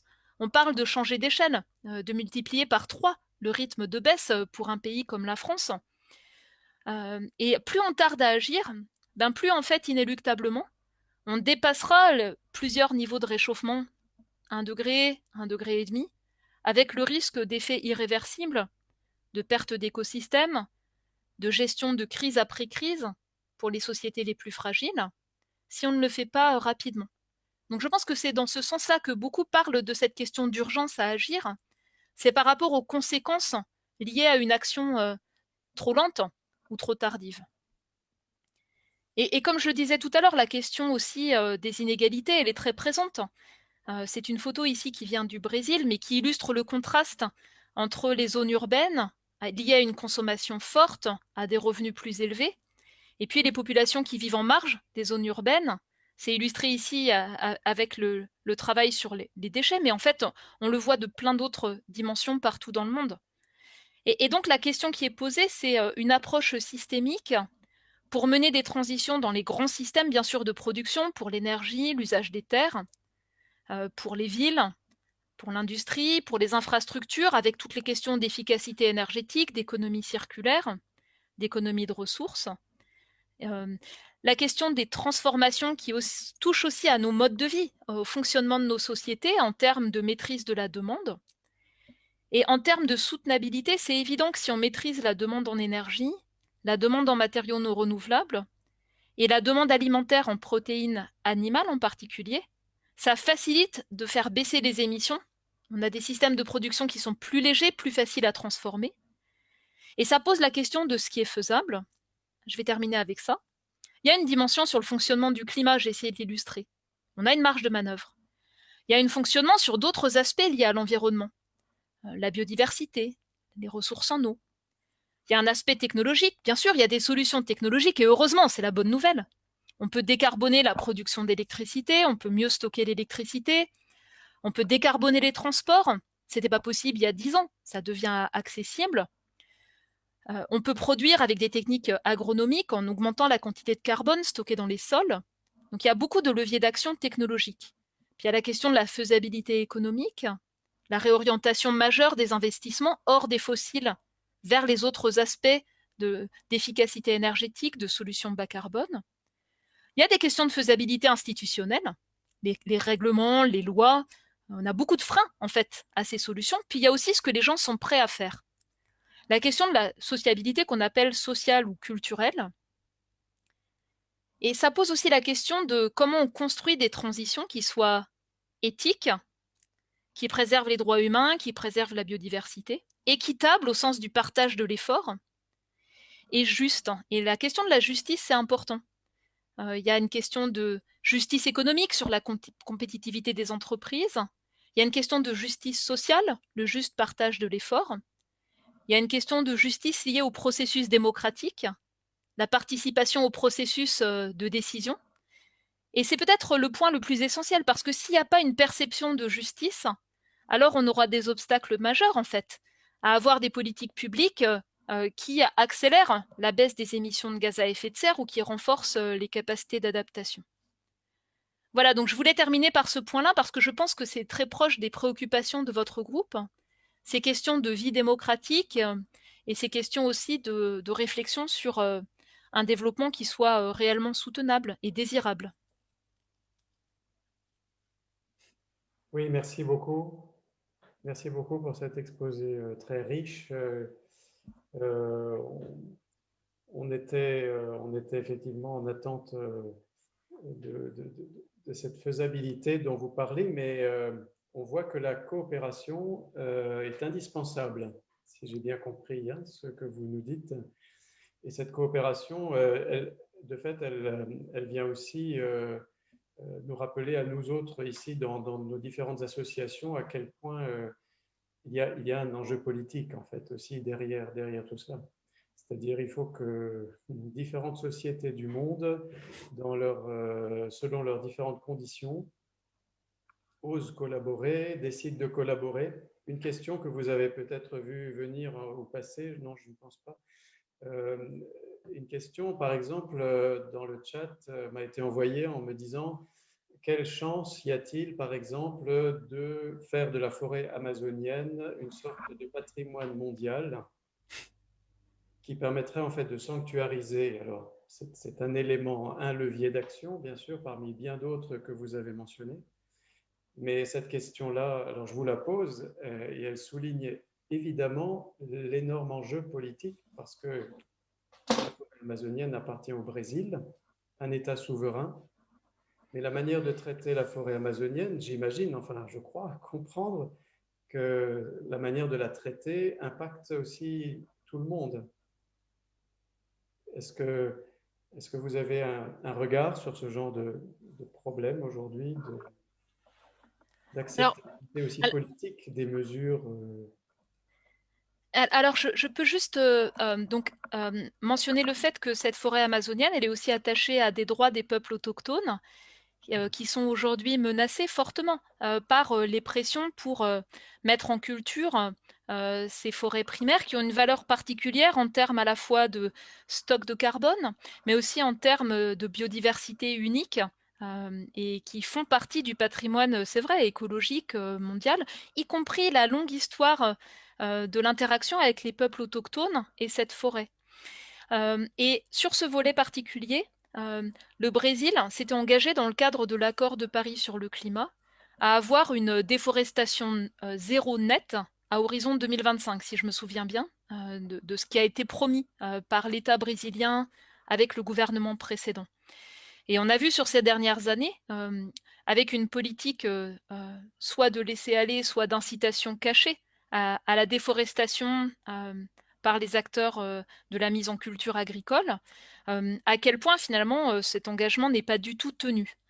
Je précise également que même les moyens de surveillance spatiaux de la recherche scientifique brésilienne ont été écartés, voire tenus au silence, pour ne pas avoir ce diagnostic sur une situation qui est grave de beaucoup de points de vue. Et les pressions qui s'exercent au niveau international, vis-à-vis par exemple des accords commerciaux, par rapport au non-respect d'engagements pris dans le cadre de l'accord de Paris sur le climat, sont un levier d'action qui bien sûr respecte le droit propre à chaque pays concernant son propre territoire, mais aussi la contribution que chaque pays met sur la table dans le cadre de l'action concertée vis-à-vis du climat, par exemple. Et c'est un levier d'action qui est important à l'échelle de l'Europe, en fait, de l'Union européenne, qui a un poids considérable sur les échanges commerciaux mondiaux.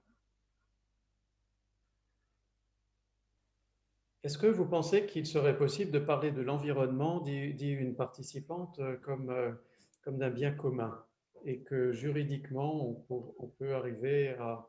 Enfin, est-ce que les scientifiques ont une espérance, ont un espoir que ce genre de choses puisse être fixé dans le droit, d'une certaine manière? Alors c'est quelque chose qui peut se décliner de différents points de vue. Je vais juste le prendre à l'échelle française. Je veux souligner à quel point, par exemple, il y a un besoin de progression dans la constitutionnalisation des aspects liés à l'environnement. Par exemple, la charte de l'environnement n'est aujourd'hui pas intégrée dans ce qu'on appelle les valeurs de la République, alors que ça mériterait de l'être de manière très profonde. Certains pays qui ont récemment travaillé sur leur constitution, je pense par exemple à la Tunisie ou au Vietnam, et certains pays d'Amérique centrale ou latine, ont intégré la protection de l'environnement dans les fondements de leurs principes constitutionnels. Ça n'est pas encore le cas dans notre pays. Donc je pense qu'il y a effectivement des enjeux qui sont dans la progression du droit de l'environnement. On voit d'ailleurs également monter en puissance l'utilisation du cadre juridique, la multiplication des recours vis-à-vis de l'inaction sur le climat, qui visent le non-respect d'États par rapport à leur engagement. On peut citer le cas des Pays-Bas, mais aussi récemment en France, le Conseil d'État qui a donné suite à un recours déposé par la commune de Grande-Synthe, une commune très exposée aux questions de montée du niveau des mers. Et le Conseil d'État s'est appuyé en particulier sur les rapports du Haut Conseil pour le climat qui souligne que les émissions de gaz à effet de serre de la France ne suivent pas en fait les engagements internationaux de la France. On a échoué à tenir les premiers budgets carbone et revu à la baisse l'ambition pour le second. C'est un exemple parmi d'autres qui montre une montée en puissance des contentieux vis-à-vis de l'inaction sur le climat. Et au fur et à mesure que les pertes et les dommages vont augmenter, c'est évident que ces contentieux vont se multiplier, ne serait-ce que pour chercher réparation auprès des principaux pollueurs ou auprès des États qui contribuent le plus sans agir pour baisser leurs émissions de gaz à effet de serre. Quelqu'un pose la question, et comme vous avez participé à une des rencontres, une des premières, je crois même, de la Convention citoyenne, quelqu'un se dit, écrit là dans le chat, n'est-il pas désolant de voir notre gouvernement français ne pas suivre les directives de la Convention citoyenne? Est-ce que c'est, j'imagine que vous avez suivi un peu leurs recommandations, mieux que moi probablement. Est-ce que vous avez l'impression que les recommandations étaient justes ou irréalistes ou voilà, enfin ça pourrait se raccrocher à cette remarque, je pense. Donc d'abord, première chose, moi j'ai été très contente à titre personnel de voir explorer de nouvelles formes de vie démocratique. Je pense qu'on est tous conscients que, par exemple, l'Assemblée nationale, qui a une fonction de représentation du peuple, n'est pas fidèle à la diversité des catégories de revenus, par exemple, qui sont présentes en France. Et cette expérience d'une autre forme de vie démocratique où on a des citoyens tirés au sort qui reflètent davantage la diversité en âge et en conditions de vie, en fait, en revenus, apporte un regard différent. La mission qui leur a été confiée par le Premier ministre, c'était de faire des propositions qui intègrent la justice sociale, la notion vraiment de transition juste, à une action ambitieuse pour baisser les émissions de gaz à effet de serre en France à hauteur des engagements internationaux de la France. Et il faut voir aussi que ça faisait suite à un renoncement de taxer davantage les carburants, puisque des mouvements de révolte liés aux Gilets jaunes ont montré que ça posait des enjeux majeurs de perception d'injustice pour des mobilités contraintes, pour des personnes à faible revenu. Donc la Convention citoyenne, elle a vraiment travaillé en ce sens. Elle a proposé des mesures qui touchent à des aspects aussi liés à la consommation, à la vitesse sur les autoroutes, des choses qui pouvaient être faites sans pénaliser en termes de revenus, mais avoir des résultats significatifs sur les émissions de gaz à effet de serre.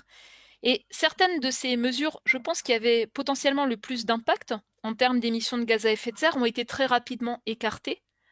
On voit aussi que la question, par exemple, de la réglementation du cadre publicitaire se heurte à d'autres types d'intérêts, alors qu'on est dans des injonctions toujours contradictoires, avec des publicités qui donnent envie de voyager plus loin, ou de consommer davantage, ou d'avoir de plus gros véhicules, alors que c'est vraiment l'inverse qu'on pourrait faire pour vivre bien tout en réduisant ses émissions de gaz à effet de serre. Donc certains des points de la Convention citoyenne ont touché à des points durs finalement dans la mise en œuvre de la transition et se heurtent à des blocages qui peuvent être profonds. Donc je crois que le gouvernement travaille sur un projet de loi qui reprendrait une partie de ces mesures. Il me semble important de parvenir à chiffrer finalement ce que ça permettrait de faire. Et souvent c'est quelque chose qui manque. C'est-à-dire que quand on a des projets de loi, il y a un manque d'outils qui permettent d'évaluer leurs implications en termes d'émissions de gaz à effet de serre ou d'actions pour avoir un développement plus résilient face à un climat qui change. Ce type de diagnostic manque. Et aujourd'hui, on est aussi dans une situation où, devant l'urgence de la pandémie, des confinements, des urgences qui sont économiques, sociales, en matière d'emploi, en matière de revenus, finalement, ce qui va passer au-delà des réflexions précédentes, c'est les plans de relance. Et on voit aujourd'hui qu'il y a des essais pour verdir les plans de relance économique. Ça n'était pas le cas après la crise de 2008-2009. On a perdu 10 ans d'action pour le climat parce que ça n'a pas été fait. On voit aujourd'hui que certains pays essayent de le faire, mais ça n'a pas été discuté, ça n'a pas été délibéré, ça n'a pas fait l'objet de manière approfondie de consultations au niveau du Parlement, au niveau de l'ensemble de la société. Donc ça pose encore une fois la question de finalement la mise en œuvre de transitions qui soient délibérées, avec une participation, une inclusivité dans la réflexion. Voilà, donc moi je m'étais dit que peut-être le gouvernement aurait construit un dialogue avec la Convention citoyenne vis-à-vis des plans de relance, mais ça n'a pas été le cas. On voit la difficulté finalement à avoir ces nouvelles modalités de réflexion où on se met finalement à la place des citoyens, de leur mode de vie, de leurs contraintes, pour construire des choses qui soient le plus juste possible. Oui. Et puisque un certain nombre d'entre nous ici s'intéressent beaucoup à la construction européenne, parfois depuis longtemps, j'oserais la question dans la suite de ce qu'on se dit là, ce que l'Europe est en train de mettre en place avec le pacte vert, le Green Deal. Vous avez une appréciation sur cela? J'imagine que quelqu'un d'aussi engagé que vous ne peut que se réjouir. Mais est-ce que ça va assez loin pour vous? Alors, je n'ai pas tous les éléments parce que j'ai vu les principes qui avaient été énoncés au début de la mise sur la table du Green Deal européen. Je serais curieuse de voir la révision des contributions volontaires que mettra sur la table l'Union européenne au titre des États membres dans le cadre de la révision des engagements de l'accord de Paris sur le climat. Je ne l'ai pas vu. Ce qui m'a frappé, c'est sur le volet alimentation-agriculture. On voit que on fait face à des contradictions profondes. Comment on assure les revenus des agriculteurs, la compétitivité de l'agriculture européenne, une alimentation plus saine. Comment réduire aussi l'impact de la consommation alimentaire européenne sur d'autres pays, puisqu'en fait, nos importations pèsent lourdement sur des changements d'usage des terres ailleurs, sur de la déforestation ailleurs. Et je pense que de ce point de vue-là, c'est pas complètement abouti.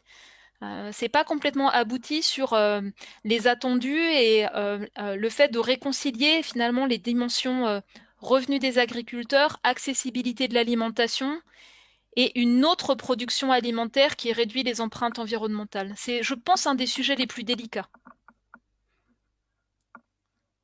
Est-ce que vous, personnellement, vous êtes invité par des industriels qui essayent, ou des gens du secteur de l'agroalimentaire, qui essayent aujourd'hui de réfléchir, de s'interroger, de se former même, et ont besoin parfois de ce regard que vous avez proposé pour nous ce soir? Est-ce qu'il y a des dialogues avec cette partie comment dire, des acteurs de la vie économique et qui sont essentiels en fait pour la transition et essentiels on va même dire, le bien-être de nos sociétés? Alors en fait, comme chercheuse lambda, c'était pas toujours le cas et je pense que c'est un des points qui manque le plus. C'est à l'échelle, par exemple, d'universités, de villes, de créer des ponts et des passerelles entre le monde académique et puis les acteurs de terrain, les entreprises du territoire, pour faciliter justement l'appropriation des enjeux, le partage de connaissances, la recherche de solutions. Au titre du GIEC, ça m'est arrivé très fréquemment. Je dirais que les échanges que j'ai eus ont été croissants avec des entreprises du secteur, bien sûr, de l'énergie, des acteurs des transformations urbaines, par exemple liés au secteur de l'aménagement du bâtiment. Suite au rapport qu'on a rendu sur le climat et l'usage des terres, beaucoup d'échanges avec plutôt des agriculteurs, mais aussi certaines entreprises de ce secteur, effectivement. Mais beaucoup d'échanges avec des agriculteurs qui sont en première ligne et qui s'approprient cette réflexion, qui veulent être porteurs de solutions, qui cherchent à être accompagnés dans les transformations en préservant bien sûr leurs revenus qui sont souvent mis à mal dans les conditions actuelles.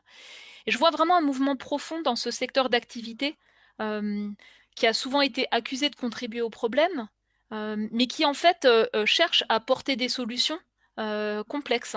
Et face à une compétition très dure sur le prix des produits alimentaires sur les marchés mondiaux, qui valorisent pas en fait les pratiques vertueuses, et également qui ne sont pas rémunérés pour la qualité des services rendus, pour protéger l'eau ou préserver les écosystèmes. Donc, je pense que c'est beaucoup à ce niveau-là que des questions peuvent se poser. Et enfin, les échanges également que j'ai eus récemment touchent au secteur de la finance, avec beaucoup de questions sur la classification, par exemple, de produits financiers étiquetés finance responsable. Quand on examine de manière approfondie ce qui est derrière ces classements, il y a de nombreux acteurs qui essaient d'avoir une approche plus rigoureuse et qui éclaire davantage ceux qui veulent faire des choix en matière d'investissement. Il y a une grosse marge de progression de ce point de vue-là.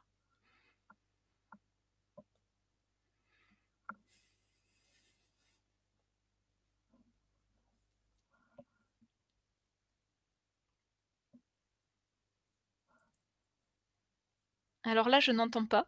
Oui, excusez-moi. En fait, je vois dans le chat apparaître un certain nombre de remarques. Je me demandais si vous auriez envie. On approche petit à petit aussi de la fin de notre rencontre, donc on ne va pas faire durer non plus trop tard. Est-ce que vous auriez envie de vous saisir d'une de ces remarques? Alors oui, la question sur ceux qui contredisent les éléments des connaissances liées aux travaux en sciences du climat. Donc si le GIEC n'existait pas, ces travaux seraient toujours là en fait, hein. Les recherches seraient toujours là. C'est pas le GIEC qui les produit. Mais il y a effectivement dans l'ensemble de la société des personnes qui expriment en fait une opinion, par exemple, niant la réalité du changement climatique ou la responsabilité humaine, ou bien la sévérité des impacts possibles, l'ampleur des conséquences à venir. Voilà, il y a tout un gradient qui est assez varié. Moi, ce qui me frappe, c'est que souvent, ce ne sont pas les éléments scientifiques qui comptent en fait.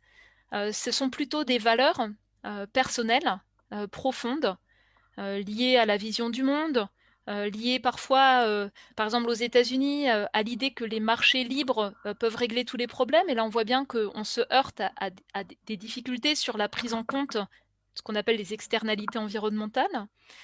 Un des meilleurs exemples de dialogue que j'ai eu, c'est une réunion qui avait été menée dans le cadre de la conférence des évêques de France, à laquelle j'ai participé avec un autre collègue, avec deux personnes qui portaient, disons, des voix différentes. Ça avait été mené dans ce cadre. Nous avions eu plusieurs journées d'échange et les deux autres personnes ont refusé que les conclusions de ce dialogue soient rendues publiques. C'était quelque chose qui était frappant parce que il y a un doute de bonne foi, que je comprends parfaitement, mais il y a aussi en fait un doute de mauvaise foi. Il y a aussi des marchands de doute qui, par rapport à des intérêts privés spécifiques, divers, vont promouvoir des fausses informations. Et là, on n'est pas dans un dialogue de bonne foi, et c'est très difficile pour des scientifiques comme moi d'y contribuer, d'y participer. Et les cadres qui permettent d'exposer les éléments factuels, et à des personnes extérieures, c'était des laïcs hein, proches de l'Église catholique, qui étaient les animateurs de ce débat. Quand leurs conclusions ont été rendues, on a vu là que parfois il y avait de la mauvaise foi. Donc j'ai un petit peu donné quelques éléments sur l'Europe, mais l'Europe, elle est vraiment structurante de beaucoup de points de vue. C'est elle qui, en fait, représente les pays européens dans les négociations sur le climat. Elle joue un rôle extrêmement important dans les dimensions liées au commerce mondial, la coopération aussi, Nord-Sud. Et même s'il y a des divergences dans les États européens, finalement, à échelle réduite, on fait face au niveau européen à toutes les difficultés auxquelles on fait face au niveau international. Et le fait de trouver des solutions qui accompagnent la transformation des États qui sont très dépendants du charbon, le fait d'avoir aussi des mécanismes de solidarité par rapport à ceux qui sont particulièrement vulnérables, je pense que c'est un modèle réduit des enjeux qui existent ailleurs. Et ce que l'Europe peut réussir à faire est essentiel pour montrer les mécanismes de coopération qui peuvent être renforcés. En tout cas, c'est mon point de vue. Alors la notion de croissance, c'est un point complexe. Ce que je peux préciser, c'est que dans beaucoup de régions du monde, la croissance économique, elle est fondamentale. Elle est liée au développement humain, elle est liée à l'amélioration des conditions de vie. Et donc les questions se posent différemment selon les endroits où l'on vit. Mon appréciation personnelle, c'est qu'on vit en France, dans un pays avec une croissance économique qui est faible, en fait stagnante depuis longtemps.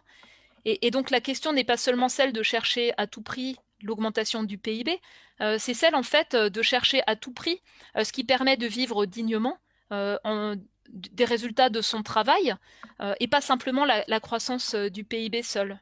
Il y a d'autres indicateurs qui ont beaucoup de sens dans ce contexte-là. Il y a une question sur les migrations de population, c'est un point très important. J'en suis pas une spécialiste, vous pourriez peut-être faire appel à François Gémen, qui est un chercheur belge qui travaille en France et qui a publié l'Atlas des migrations environnementales, qui est un des grands spécialistes des déterminants des migrations, mais aussi du lien avec l'état de l'environnement et des conditions de vie. Ce que me disent mes collègues, en particulier en Afrique, c'est que la migration fait partie des stratégies d'adaptation, souvent des zones rurales vers les villes et parfois en retour. C'est un mécanisme qui permet de faire face à des chocs et à des crises. Alors souvent, en fait, on voit la migration plutôt à l'angle des migrations nord-sud, mais qui n'en sont qu'une toute petite fraction. Et la question de la capacité à aider les populations les plus vulnérables à faire face aux conséquences d'un climat qui change, je pense que c'est un enjeu majeur de stabilité de société partout. Et la solidarité, c'est aussi parfois le fait de former les dirigeants, les acteurs de terrain dans les villes, pour qu'ils puissent ensuite déployer des stratégies d'adaptation, etc. C'est pas simplement des transferts financiers, c'est beaucoup plus profond. Et sur l'aide nord-sud à l'adaptation, ce qui est très frappant, c'est de voir à quel point elle peine à toucher les populations les plus vulnérables, les plus pauvres, parce que ce sont des projets risqués, plus difficiles à mettre en œuvre. Là, il y a aussi des enjeux qui sont extrêmement importants pour que l'action qui est apportée soit une action efficace pour les plus vulnérables. Alors, est-ce que la crise accélère la mutation de la coopération internationale ? Je ne sais pas, en fait. J'ai pas une vision d'ensemble de ce point de vue-là. Mais c'est très frappant que cette coopération, elle est vraiment indispensable, mais pas simplement au niveau international. On a besoin aussi, par exemple, d'une coopération entre l'échelle, mettons, de la ville, du territoire, de la région, des politiques nationales, des politiques européennes. Donc c'est une coopération verticale. Et parfois, celle qui est la plus fructueuse, ça va être la coopération de communautés qui sont dans des situations un peu analogues de différents pays. Pas forcément d'État à État, mais par exemple de ville à ville ou de territoire à territoire, pour avoir un retour d'expérience sur ce qui fonctionne, sur comment on peut mettre en œuvre les transitions, renforcer les capacités d'adaptation. Et donc c'est une coopération très diverse, très multiple, qui est nécessaire. Et ce que je vois aussi, c'est par exemple dans ceux qui se sont rendus le plus visibles par des mobilisations sur les questions climat, ce sont les plus jeunes. Et on voit qu'ils utilisent en fait de nouveaux outils de réseaux sociaux pour se former. Malheureusement, ce n'est pas toujours le cas dans le cadre des programmes scolaires, de ce qui est proposé aux étudiants dans les formations partout dans le monde. Et en fait, ils ont mis en place d'autres mécanismes pour accéder à des informations. Ils sont en recherche en fait de compétences pour pouvoir comprendre ces enjeux environnementaux, mais aussi pour avoir des compétences pour agir. Et donc ces mécanismes de coopération sont peut-être plus horizontaux maintenant qu'ils ne pouvaient l'être dans le passé. Alors après, il y a des questions dures. Hein. La réaction des citoyens sur le Covid, en fait, on peut le dire dans l'autre sens. Le message est tourné vraiment de manière à souligner les points de préoccupation que je partage. Mais on peut aussi voir dans l'autre sens. La réaction face à cette pandémie, elle a aussi montré les solidarités dans nos sociétés, les solidarités entre générations pour protéger les plus vulnérables, la capacité à transformer, la résilience à, malgré les confinements, à assurer des besoins vitaux. Elle a aussi révélé des inégalités très graves en fait, qui sont exacerbées par le fait de la pandémie. J'espère qu'il y a une prise de conscience aussi par rapport à cela et que les actions de solidarité, de coopération qui ont été mises en place pendant cette situation de crise pourront perdurer sous d'autres formes. Et je crois que la pandémie et ses conséquences ont souligné à quel point on a besoin du contact avec les autres et à quel point on ne peut pas résoudre de crise sans une action coordonnée où chacun a sa part à jouer.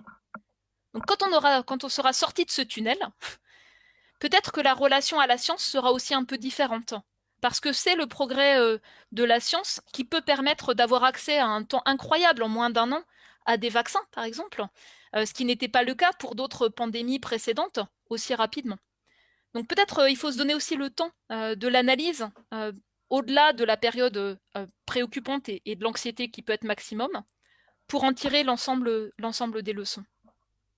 En tous les cas, je vais reprendre la parole maintenant parce que les questions qui s'accumulent, je voudrais remercier chacun de les avoir posées. Bien sûr, il est un peu difficile, vu l'heure qui tourne, de nous saisir de toutes. Et puis, il faut avoir pitié aussi de Valérie Masson-Demotte, qui nous a fait quand même le cadeau de nous retrouver à cette heure après une journée de travail. et qui a aussi à la maison, je pense, sa famille, son mari qui l'attend après un long voyage. Voilà, qui est rentré après 2 mois de déplacement professionnel hier matin, donc ça râlait un peu ce soir, hein, pour être honnête. Raison de plus pour quand même avoir un peu cette délicatesse. J'ai beaucoup aimé la finale dans votre dernière réponse. Là, j'ai aimé beaucoup de choses d'ailleurs, comme nous tous probablement. Oui, merci de mettre l'accent sur, à propos de la crise pandémique, sur les opportunités que cela nous ouvre de collaborer d'une manière nouvelle, de prendre conscience que nous avons besoin les uns des autres, que nous sommes interdépendants, que nous pouvons être créatifs aussi, et beaucoup d'entre nous qui sommes parfois animateurs dans différentes vies associatives, je pense que nous voyons sur le terrain non seulement la difficulté, mais aussi les raisons de continuer à agir, à se bouger, à collaborer, à faire des choses ensemble.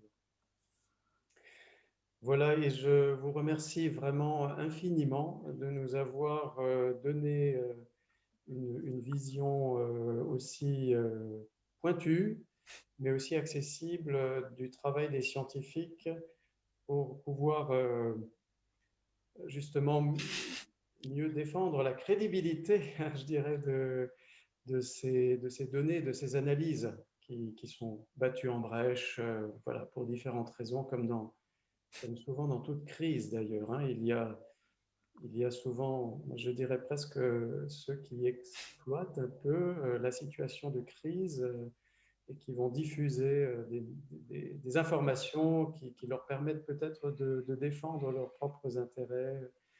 Mais comme vous l'avez bien montré, la possibilité est là grâce aussi au fonctionnement des institutions et la contribution de la société civile de petit à petit créer une sorte de conscience commune, voilà, de ce qu'il est juste de faire.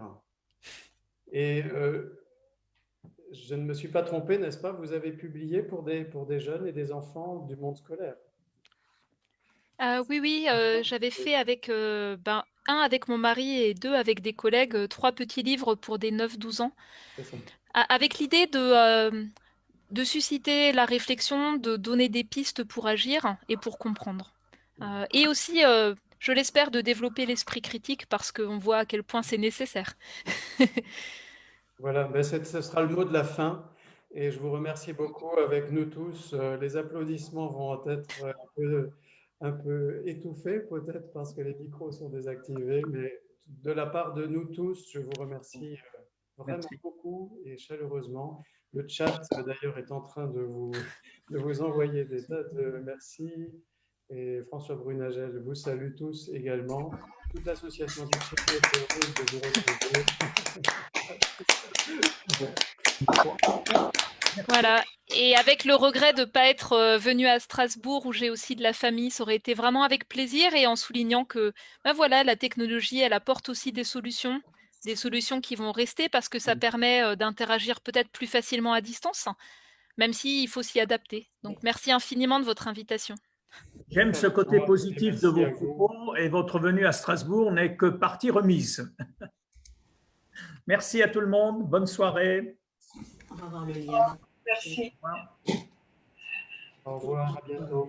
Merci Valérie Masson-Delmotte, merci. Et bonne soirée encore. C'est vraiment une belle fin.